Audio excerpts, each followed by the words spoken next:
A questão é, as fontes do direito são todas iguais em termos de obrigatoriedade? Nós dizemos que não. As fontes diretas ou fontes imediatas, como lei ou como costume, essas obrigam. Então, tem uma lei? Tem. Tem que ser cumprida? Tem. É obrigatório. Tem um costume? Tem. Ele deve ser cumprido? Deve. Bom, nós temos uma doutrina lá, alguém que escreve alguma coisa a respeito. Precisa seguir aquilo que alguém escreveu? É uma opinião como outra opinião qualquer. Nós temos um julgado de um juiz qualquer. Esse julgamento dele é obrigatório? Tem que seguir? Não. Outros juízes podem decidir de maneira diferente. Então, o que eu gostaria que guardasse é sempre isso. Há fontes que são obrigatórias, tem cumprimento obrigatório, e outras que talvez não são obrigatórias nesse sentido de ter que cumprir, elas normalmente encaminham as soluções que se vai dar em determinado momento. Mas não tem essa força, essa obrigatoriedade, essa aplicabilidade imediata. Questão número 8. O direito positivo compõe-se de normas idênticas em todos os países. As respostas duas falsas. Em cada país existem suas próprias normas criadas a partir da cultura e do momento político que o país está vivendo. Ótimo. O direito positivo é aquele que vale em um determinado país, em um determinado momento. Não existe um direito positivo internacional. Não, exatamente, é essa a ideia. Direito positivo, o que é positivo? É o que está valendo num determinado momento, num determinado local. Não. Direito brasileiro é exatamente igual ao direito argentino? Não. Igual ao direito alemão? Não, não é. Cada país, como tem a sua soberania, que é outro ponto do Estado lá na frente, cada país vai fazer o seu próprio direito. Ótimo. Questão número 9. O poder constituinte derivado é autônomo e subordinado. Só veio uma resposta e veio errada. Tá? E não prestou atenção também. O poder constituinte não disse nada. O poder constituinte é autônomo porque cria suas próprias normas, porém é subordinado porque cumpre regras impostas pela Constituição. Ficou no meio do caminho e não disse com clareza aqui.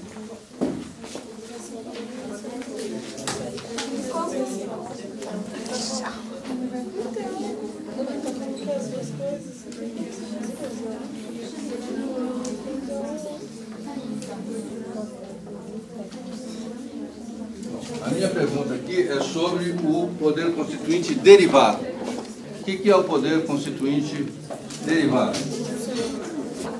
Aquela minha Constituição que tinha sumido, apareceu. Vocês têm um texto aqui que é a Constituição brasileira. Bom. Se alguém quiser alterar a Constituição, é o que se chama de poder constituinte derivado. Você já tem o texto e aí a gente quer alterar. E a pergunta é, o derivado é autônomo e subordinado? Ele não é autônomo porque, se vocês pegarem a Constituição, e isso nós vamos ver aqui, tem as regras para alterar a Constituição. Bom, então ele não é autônomo.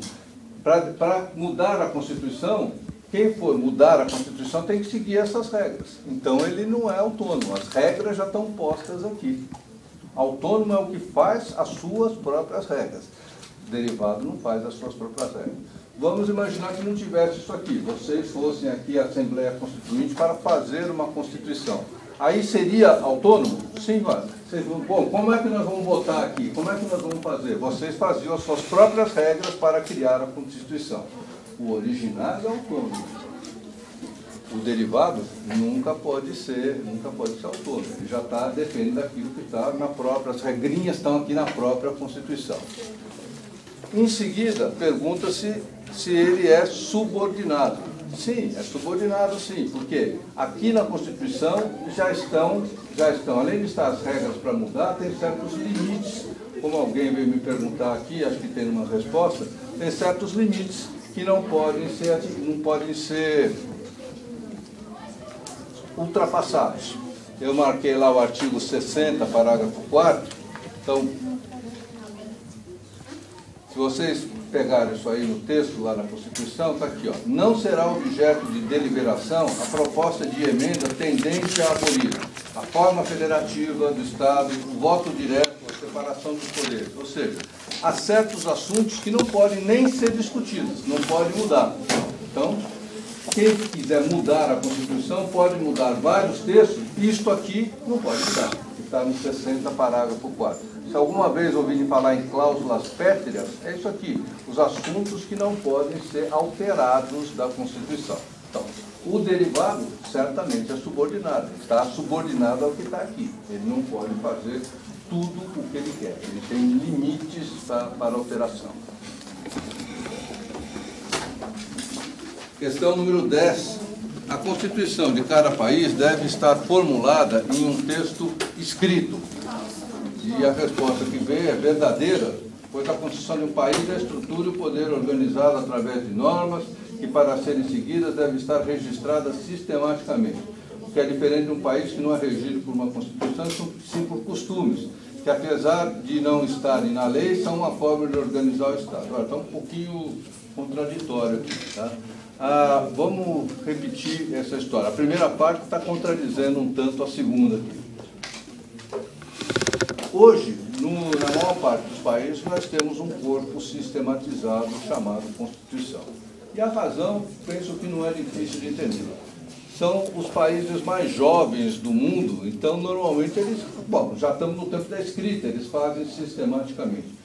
Mas há outros países, o exemplo típico que eu citei para vocês foi da Inglaterra, esses não têm uma Constituição escrita no sentido de ter um corpo sistemático. Por quê? Porque a constituição deles, ou seja, a maneira como eles estão organizados, foi sendo estabelecida ao longo do tempo. Uma regrinha aqui, uma regrinha ali, mas não tem nada aqui, num texto sistematizado.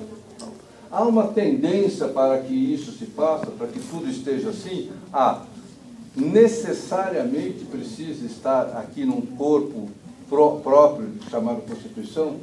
Não há nenhuma obrigatoriedade disso. O país pode, imagine, por exemplo, que haja um povo muito bem estruturado, muito evoluído, e que as instituições funcionem porque eles combinaram lá entre eles, sem pôr no texto. Pode acontecer? Óbvio, não estou dizendo que exista, que vá ser assim, mas apenas que não há uma obrigatoriedade. Constituição, a gente chama de Constituição, é a estrutura de um país, que não está necessariamente num texto escrito ou num corpo de textos sistematizado. É alguma coisa ou não? Só está mexendo o dedo aqui. Questão número 11. Porque tratam da estrutura do país, são imutáveis as normas constitucionais. A afirmação é falsa, é isso mesmo. As normas constitucionais exigem certos requisitos específicos para a sua criação e reforma, porém isso não impede que elas recebam emendas e reformas. Contrapartida, existem também as cláusulas pétreas, conteúdos que não podem ser abolidos de forma alguma. É aquele parágrafo, artigo 60, parágrafo 4. Enfim, o que há, pelo menos no Brasil, é uma Constituição rígida. Para mudar a Constituição tem um processo próprio. Nós vamos tratar isso agora, depois do recesso, nós vamos começar a tratar desse assunto. Não se muda a Constituição do mesmo jeito que se muda uma lei, tem uma regra própria para fazer. Agora, o fato de ser rígida, de ser mais difícil, não significa que é imutável. Pela mesma razão que tem uma das primeiras questões, o direito não é imutável, né? O direito vai depender daquela situação, das condições que existem num determinado momento no país. E, obviamente, a Constituição também pode mudar. Questão número 12. População e território são elementos constitutivos do Estado. Afirmaram que é verdadeira e já vamos avisar que não é verdadeira. Prestem atenção.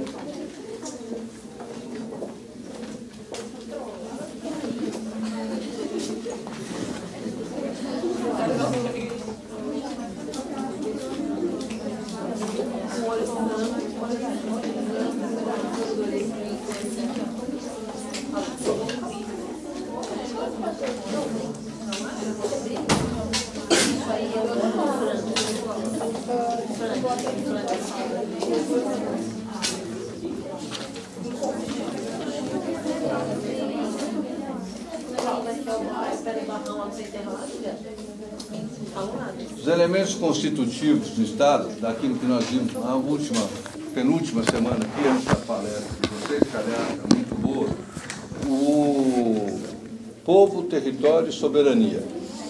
Não confundir, por favor, povo com população. São conceitos bem diferentes. O que se chama de povo é o conjunto dos nacionais de um Estado. Que é o povo. Tá? Nacionalidade se adquire pelo nascimento, se adquire por naturalização. Não vamos ver isso aqui, pelo menos não nesse momento. Mas isso é o conjunto dos nacionais do Estado. É o povo. População é um conceito numérico, é um conceito demográfico. A população significa a quantidade de pessoas que está num lugar num determinado momento. Me lembro que ao falar sobre o assunto aqui, bom, finais de semana, feriados e tal, Baixada Santista aqui fica, dobra, triplica, quadruplica, quintuplica a população. Essas pessoas que estão lá constituem o povo da Baixada? Não, é gente que vai lá passear, aproveitar as praias e tal. Aqui no Brasil virão, assim como houve em Londres agora, nós vamos ter Olimpíadas, nós vamos ter Copa aqui, provavelmente vai virar um monte de gente para cá. Então, qual vai ser a população de São Paulo durante o período? Então, será aumentada em 300 mil pessoas, mais ou menos, que é o que se estima. É o povo? Povo? Não, é a população, o conjunto de pessoas que tem lá. Então, reservem a ideia de povo para os nacionais, de população para a quantidade de pessoas. Okay? Boa noite, obrigado, bom recesso para todos.